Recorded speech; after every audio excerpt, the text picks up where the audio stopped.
Good evening. For a week now, Narendra Modi was the toast of the town down under. He went from being a political pariah 10 years ago to the most sought-after leader at the G20. But beyond all the showmanship, what exactly was achieved in his time in Australia? That's top of the news tonight. Welcome to the show. I'm Zaka Jacob. As always, the headlines first. Modi wows and awes Australia. He signs off with an address to the Aussie Parliament and unveiling the 2015 Cricket World Cup trophy.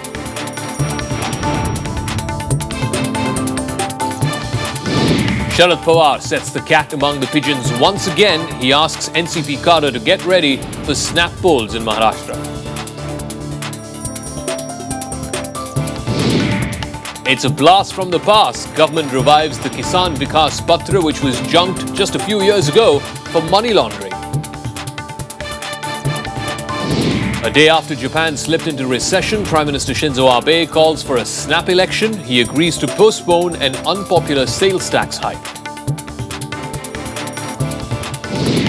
And the BCCI concludes its meeting in Chennai. The body firmly rallies around former Chief N. Srinivasan and IPL COO Sundar Raman.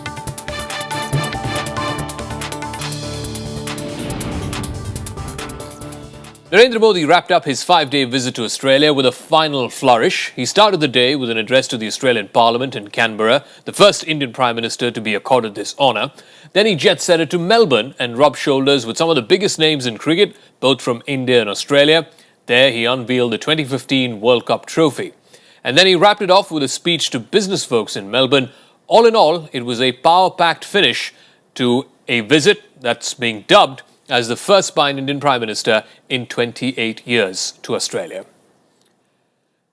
So beyond all the showmanship and the political event management, if you want to call it that, what exactly has been achieved in Narendra Modi's 4-day trip to Australia? Let's try and speak to Sheetal Sharma. She's an assistant professor at the Jawaharlal Nehru University. She's now joining us here on the news tonight. Thanks for joining us on the program. Walk us through, in your opinion, what would be the top 3 takeaways for you in substantive terms from the Modi visit? Jacob, if we talk about the visit that the Prime Minister Modi had in Australia, there are 2 aspects of it. One is the flashy aspect that we have been seeing for last 24 hours on the TV channels.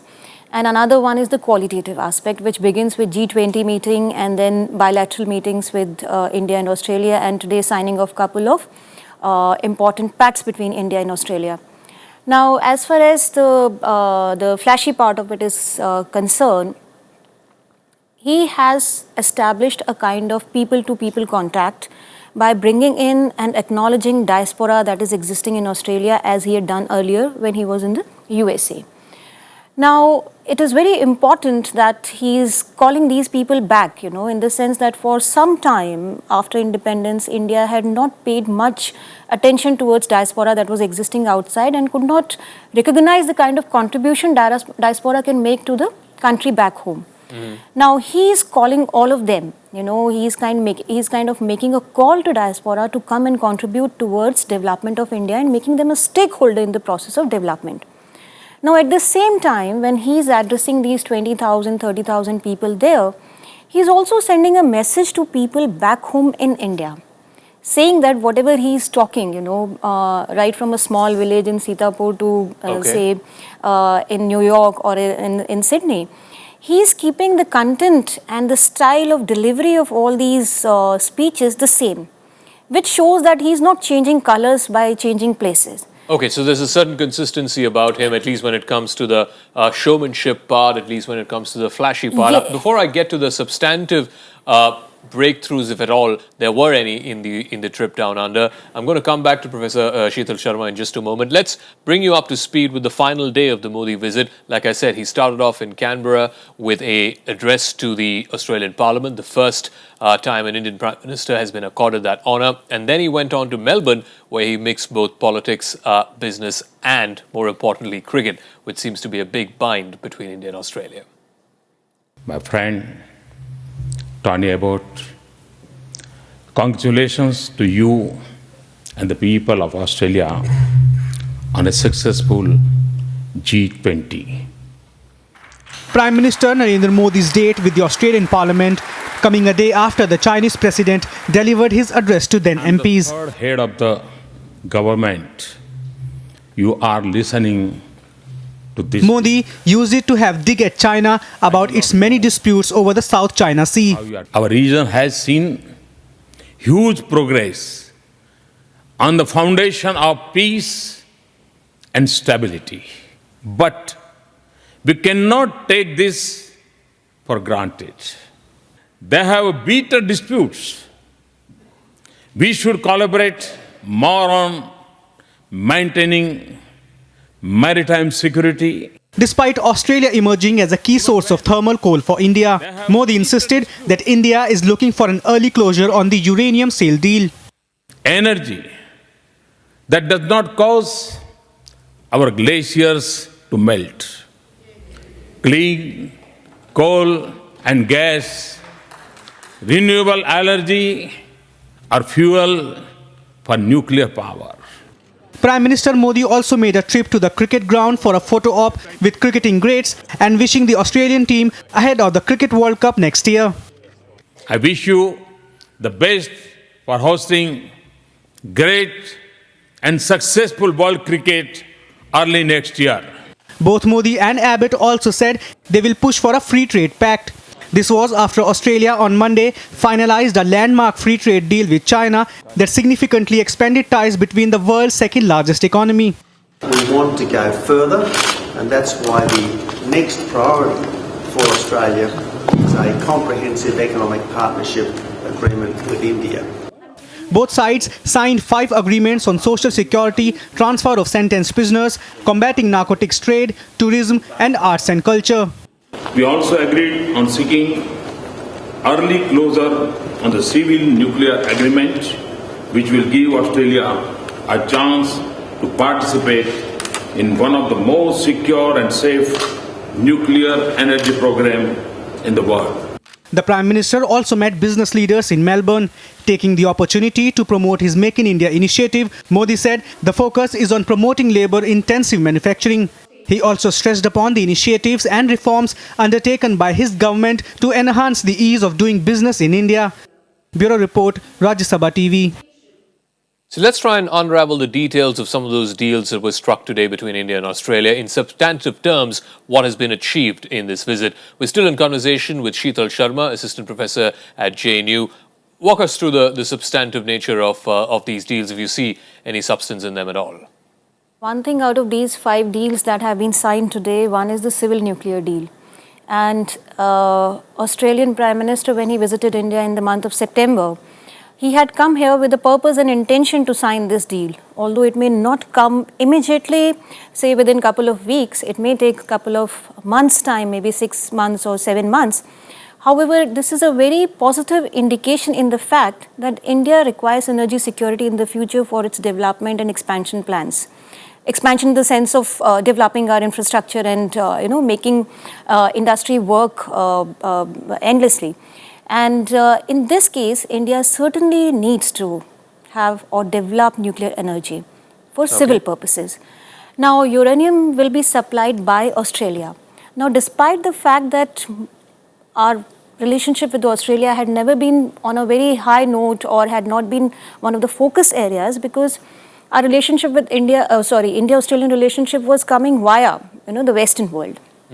Now, over the past few years, in fact, right across 2-3 decades in the past, India has demonstrated a very trustworthy behavior in the field of use of nuclear energy or nuclear power. We have been proponents of universal and complete disarmament. We have a policy of no first use.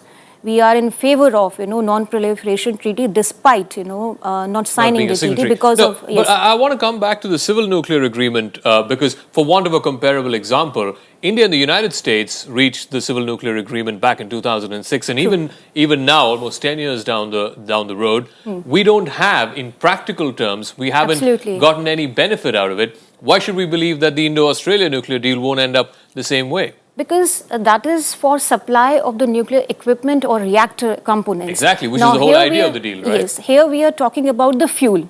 As far as because the nuclear liability clause, the law that has come in India into effect is making it difficult for US to sign the deal or pact with India because of the liability that the manufacturers are going to face, and nobody will invest even a small component, in a reactor. So even that in this company deal, will be liable. even in this deal, it's only the fuel that we're talking about. It's not like Australia is going to provide us any kind of technology, or it's not going to invest in new nuclear reactors in our country, which is an energy deficient country, and nuclear is one of the ways to go. But it's simply fuel for our existing reactors. Yes. Fuel for fueling our industrial development and the energy needs. Okay, we'll leave it at that, paucity of time. But thanks very much for joining us. Sheetal Sharma, Assistant Professor at the Jawaharlal Nehru University, with her thoughts and perspective into what's been achieved in the 4 days of Modi's trip to Australia.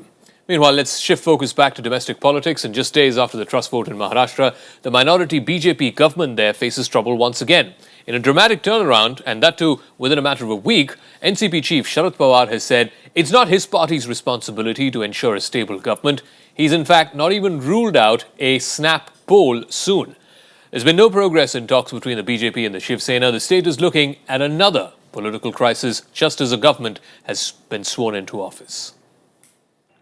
NCP has changed its stance on supporting the BJP in Maharashtra, putting the minority government in a spot. After offers of outside support and abstaining trust vote to help BJP, NCP has now taken a U-turn, saying it is not the party's responsibility to ensure the state government stability. NCP chief Sharad Pawar asked his party men to get ready for a snap poll. ही दीर्घकालीन स्थिरतेला मदत करेल असं दिसत नाही. ही स्थिती जर बिघडली तर शेवटी निवडणुकीला जावं लागेल. The remarks come within a week of Chief Minister Devendra Fadnavis securing a controversial trust vote. The confidence motion was passed by a voice vote in complete chaos, triggering demands for a fresh trust vote. However, Fadnavis is not too worried over NCP's change in stance. While he remains hopeful about BJP's talks with Shiv Sena, Uddhav Thackeray said his party is happy playing opposition's role. Mid-term polls होने चाहिए ऐसा नहीं लगता और इसलिए वो नहीं होंगे. शिवसेना के लिए बातचीत के दरवाजे हमने कभी भी बंद नहीं किए हैं. अब तक मैंने किसी बात पर विचार नहीं किया है. आगे देखेंगे क्या होगा. लेकिन तब तक मतलब आज तो हमने विरोधी विपक्ष का नेता शिवसेना का है वो और अपना काम अच्छे से. The talks between the two former allies had collapsed over Sena's reported demands for deputy chief ministership and some key portfolios.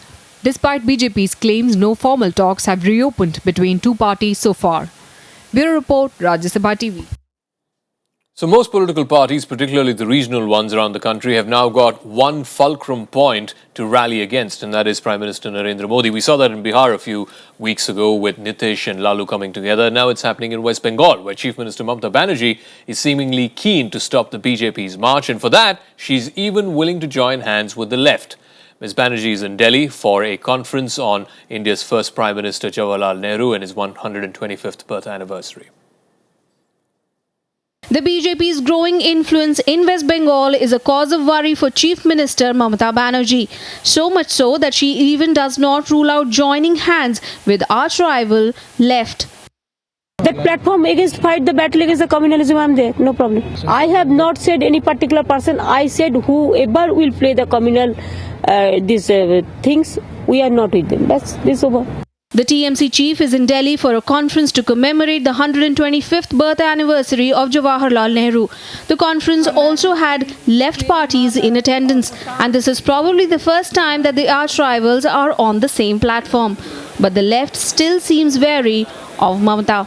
ममता जी ही थी जो हाथ पकड़ के बीजेपी को बंगाल में लेकर आए. इसलिए सेक्युलरिज्म के लिए ममता जी की मंच कतई कोई क्रेडिबल मंच नहीं हो सकती है.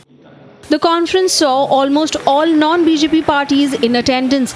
The Congress event is being viewed as an opportunity to consolidate secular parties. Recently, parties of the original Janata Dal came together. The left is also consolidating its forces. But the ruling party itself dismisses this approach. मैं इतना ही चेतावनी देना चाहूँगा ममता बनर्जी को और अन्य party को कि बंगाल के मुसलमान को आप कम्युनलिज्म और सेकुलरिज्म की लड़ाई में मत डालिए। वहाँ पे आवश्यकता इस समय विकास की है और वो परिवर्तन हुआ नहीं है, इसलिए भारतीय जनता पार्टी का ग्राफ बढ़ रहा है। The left parties say any coalition against the BJP needs to be ideologically strong. Left का एक इतिहास है कम्युनिज्म के खिलाफ, कभी समझौता नहीं किया है, तो लोगों का विश्वास है ऐसे मंच पर। तो अभी दूसरी जगह जैसे जैसे परिस्थिति बनेगी वो देखना पड़ेगा। To isolate the BJP, the opposition seems to be regrouping, but burying their differences will be the toughest challenge for the parties joining such a grouping. Shyam Sundar's report for Rajya Sabha TV. Meanwhile, at that conference marking the 125th birth anniversary of Jawaharlal Nehru, Congress leaders made a veiled attack against the BJP and in particular against Prime Minister Narendra Modi. In a declaration that was adopted at the end of the two-day conference, they cautioned against divisive tendencies which tend to create conflict in society. The second and last day of the conference to commemorate Pandit Jawaharlal Nehru's 125th birth anniversary saw Congress leaders Rahul Gandhi and former Prime Minister Manmohan Singh taking up the issue of the opposition being given its due space in a democracy. Democracy is not just having periodic elections and keeping alive democratic institutions. It is about respecting the innate right of human beings. Democracy helps in asserting the right to dissent and protects the dignity and self-respect of every human being. Today, what I find really disturbing is how we can condemn people because the ideas they treasure are not our own. Nehru understood deeply that everyone is entitled to their viewpoint. Nehru gave space for his opposition. Even when they were practically non-existent, he reached out to them, spoke to them. At the time when the opposition was sparse in parliament, he gave them a feeling that while electorally they may be weak, in his world they were valued partners in nation building. Another Congress leader and in charge of the two-day conference, Anand Sharma, justified his party's decision of not inviting BJP and Prime Minister Modi to the event. He also accused the government of creating hurdles in organizing this conference. कोई बड़ा सम्मेलन का आयोजन होता है जिसमें विश्व के सम्मानित नेता, बड़े राजनीतिक दल शामिल होते हैं, उसका सम्मान करते हुए सहयोग अगर ना कर सकें, सराहना न कर सकें, मौजूदा सरकार का असहयोग, आलोचना और विरोध जब इतने बड़े नेता दुनिया के भारत की धरती पर हों, निंदनीय भी है, दुर्भाग्यपूर्ण भी है. The conference ended with a declaration that touched upon global contemporary challenges and resolved to carry forward Nehru's legacy through his principles. Vishal Degya, Rajya Sabha TV, Delhi. All right, we're going to take a break here in the program. When we come back, it's old wine in a new bottle. The government resurrects the Kisan Vikas Patra. It says you can double your money in 8 years. Details of that story and a lot more when the News Tonight returns.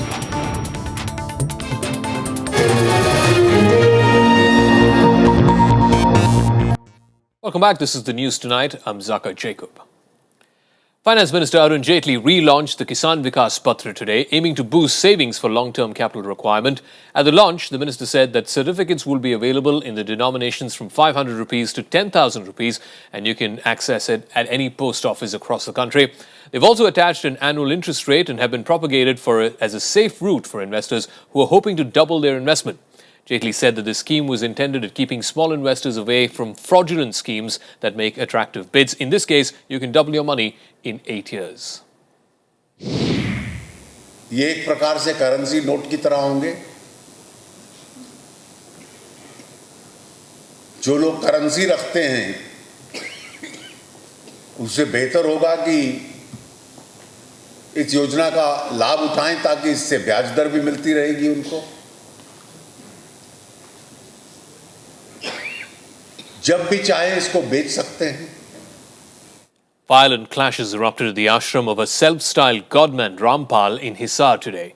More than 100 people were injured when cops fired tear gas shells and used batons to disperse the supporters who were allegedly trying to resist the arrest.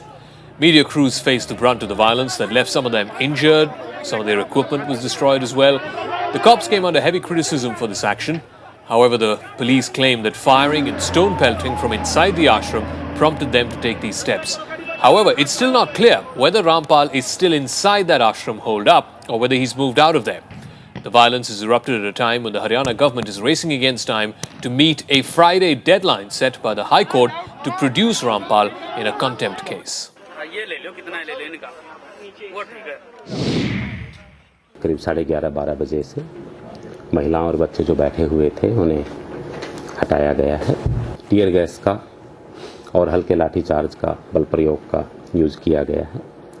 आश्रम की तरफ से पूरी resistance दिखाई गई है और हमारे 2 कर्मचारी ऐसे हैं जिन्हें गोली लगी है। उन्होंने पेट्रोल बॉम्ब्स बनाए हुए हैं, वेपन्स हैं, पत्थर हैं, एसिड के पाउचेज हैं और भारी संख्या में लाठी डंडे के साथ भी उनके कुछ लोग जो अपने आप को बाबा का कमांडो कहते हैं वो लोग भी हैं। Broadcast editors demand that immediate action should be taken not only by the political masters but by the ruling party and the national head of the ruling party as also Prime Minister of the country. I think he should take cognizance of these kind of exercises because of late we have found that media is becoming a soft target for all these kind of activities. पूरी घटना की जानकारी प्राप्त करने के बाद ही मैं वह करूंगा और मीडिया कर्मी ये हमारे मीडिया या तो लोकतंत्र की एक चौथी स्तंभ है, प्रमुख है और इसके प्रति हम सबके मन में It's pretty despicable that they've targeted the media instead of going after the self-proclaimed God-man.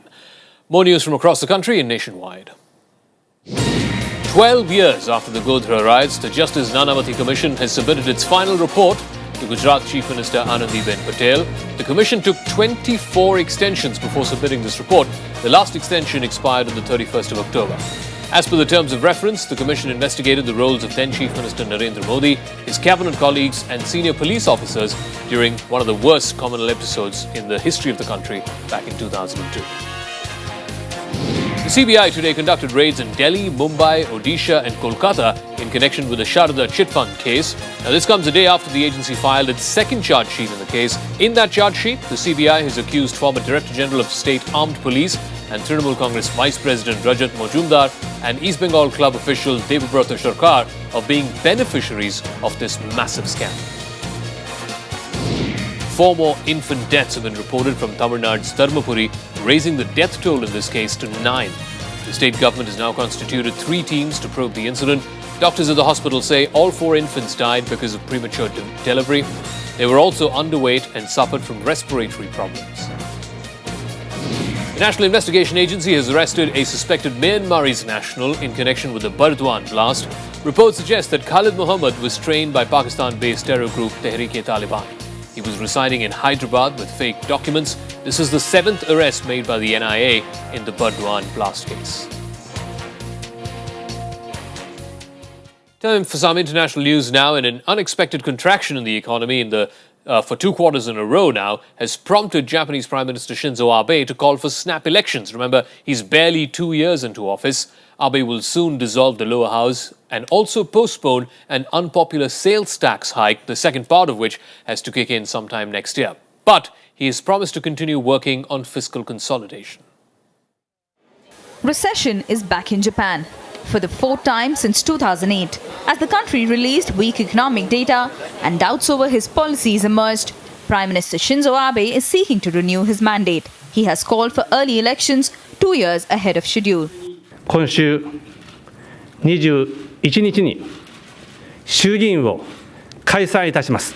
私たちが進めてきた経済政策、成長戦略をさらに前に進めていくべきかどうかについて国民の皆様の判断を仰ぎたいと思います。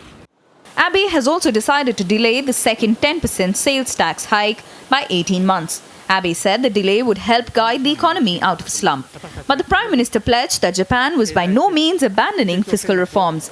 He said the sales tax hike needed to fund swelling social security costs and curb the country's massive public debt would be implemented without fail in April 2017. 15年間苦しんできたデフレから脱却するそのチャンスを皆さんようやく掴んだんです。このチャンスを手放すわけにはいかない。あの暗い混迷した時代に再び戻るわけには。Japan's unexpected fall into recession has hampered Abe's cause. But few expect his party, the Liberal Democrats, to lose their majority. The party currently holds 2/3 of the seats in the House. The election will be held within 40 days from the date the House is dissolved. Abe is hoping to cement his grip on power with these snap elections before his ratings slip further. Bureau Report, Rajya TV. Chaotic scenes erupted in the holy city of Jerusalem today as two armed Palestinians attacked a synagogue. They killed 4 Israelis and injured 8 others. The attackers were later shot dead by the police. Israel hit back, saying that they will respond with a heavy hand. Alarmed by the flare-up of violence, the United Nations has called for restraint from Israel.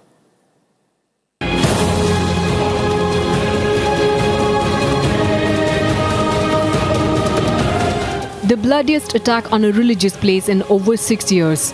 2 suspected Palestinians attacked a synagogue in western Jerusalem on Tuesday.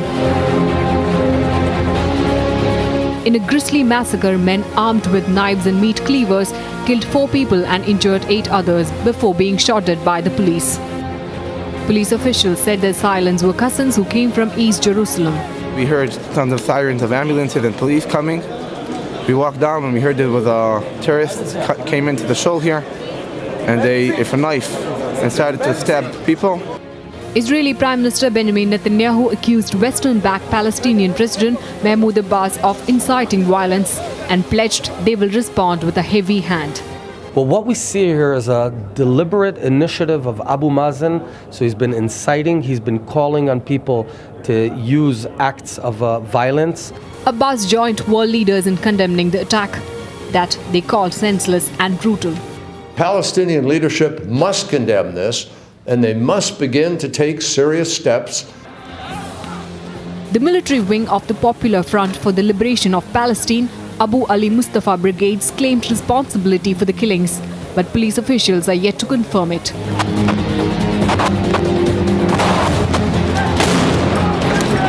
Clashes broke out in East Jerusalem later as Israeli security forces moved in to make arrests. Reports suggest that Palestinian radio described the attackers as martyrs.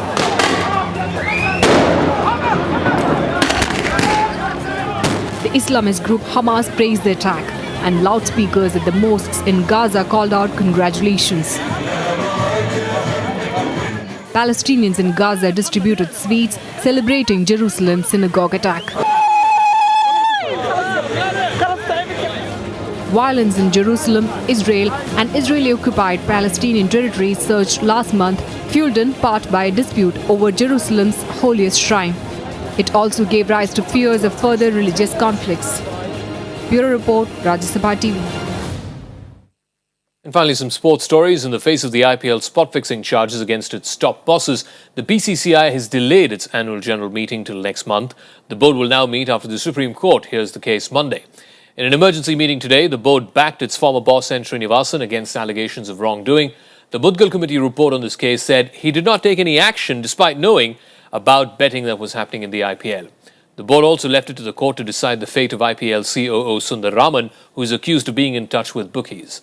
The election of a new BCCI president will depend on the Supreme Court's verdict on the future of Srinivasan, who is seeking a re-election. Mr. Srinivasan is not a tainted person.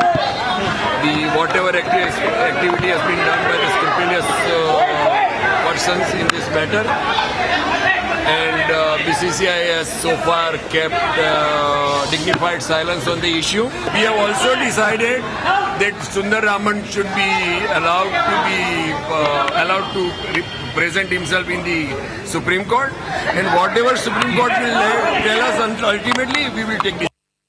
And news from the World Chess Championship. Playing white pieces today, Vishwanathan Anand drew Game 8 against Magnus Carlsen. The second draw in as many days now means that both players, Carlsen still holds a 1-point lead over the 5-time champion Anand. Carlsen leads 4.5 to Anand's 3.5. Anand is fighting hard to neutralize the result of a disastrous 6th game when Carlsen gained the lead, taking 1 full point, a game which Anand should have won.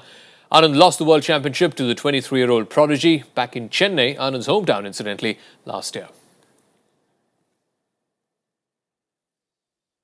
So it's a 12-game series, so still a lot to play for. That's a wrap of the news tonight.